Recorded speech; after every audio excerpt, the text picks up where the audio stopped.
Salam dalam nama Tuhan Yesus Kristus.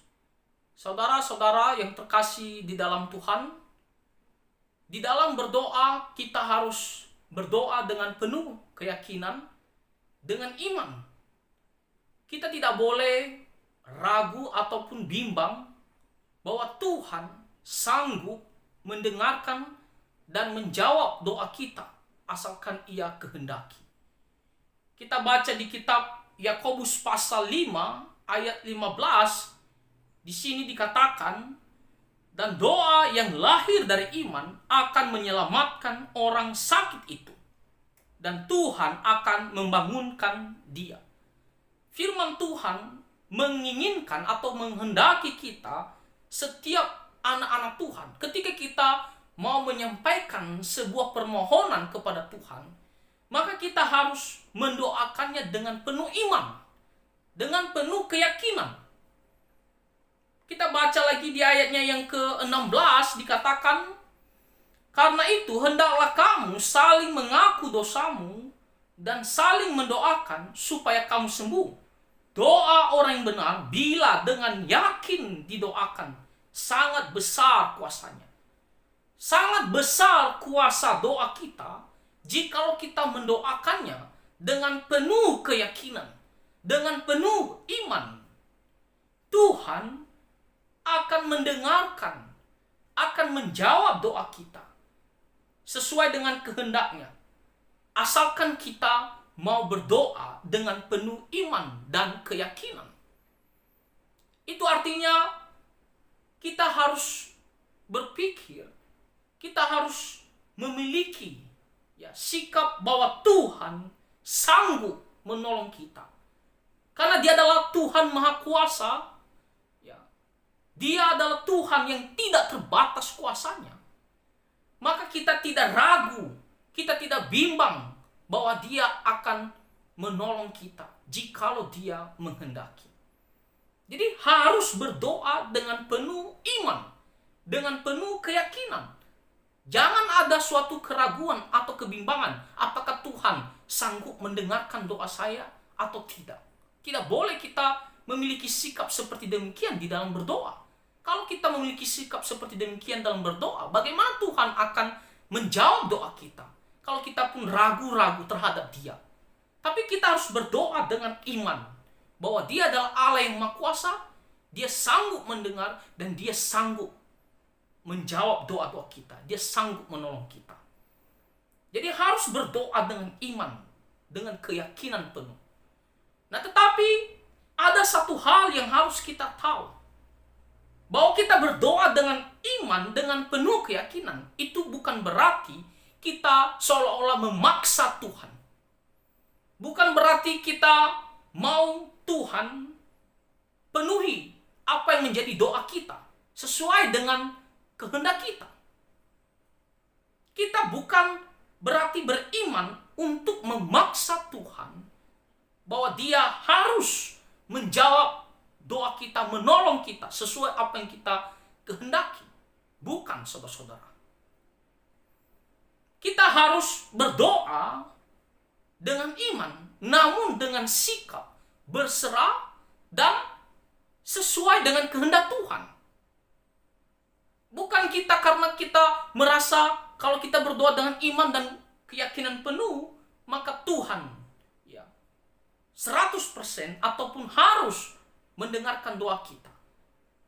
Tidak, saudara-saudara. Kita beriman, tetapi dengan sikap berserah dan menyerahkan apa yang menjadi kehendak Tuhan. Kalau Tuhan berkehendak, Dia akan menjawab doa kita. Nah, kita teladani seperti Daniel dan teman-temannya. Kalau kita membaca kitab Daniel pasal 3, ayatnya yang ke-16 sampai ayatnya yang ke-18, konteksnya adalah Raja Nebukadnezar membuat sebuah patung besar dan dia menyuruh atau memerintahkan semua rakyat untuk menyembah patung tersebut. Dan kita tahu Daniel dan teman-temannya, mereka tidak mau menyembah patung tersebut. Kenapa? Karena mereka hanya percaya kepada Tuhan Allah, hanya beribadah kepada Tuhan Allah, dan Tuhan Allah tidak boleh diduakan. Jadi Daniel dan teman-temannya memilih untuk tidak menyembah patung tersebut. Dan kita tahu ketika mereka tidak taat terhadap perintah raja ini, tentunya ada konsekuensi, ada hukuman. Hukuman yang diberlakukan oleh Raja Nebukadnezar, mereka akan dilemparkan ke dalam api yang bernyala-nyala. Itu adalah hukuman bagi setiap orang yang tidak mau menyembah patung yang dibangun oleh Raja Nebukadnezar. Dan di sini Daniel dan teman-temannya terpaksa harus mengalami hukuman ini. Lalu apa kata Daniel dan teman-temannya? Di ayat yang ke-16, lalu Sadrak, Mesa, dan Abednego menjawab Raja Nebukadnezar, "Tidak ada gunanya kami memberi jawab kepada tuanku dalam hal ini. Jika Allah kami yang kami puja sanggup melepaskan kami, maka ia akan melepaskan kami dari perapian yang menyala-nyala itu dan dari dalam tanganmu, ya Raja." Di sini Daniel dan teman-temannya, mereka tidak sedang berbicara apakah Tuhan sanggup melepaskan atau tidak. Tetapi yang dimaksud di sini adalah apakah Tuhan berkehendak dia mau melepaskan mereka atau tidak. Ya. Dan di sini kita melihat bahwa mereka beriman tetapi dengan berserah kepada Tuhan.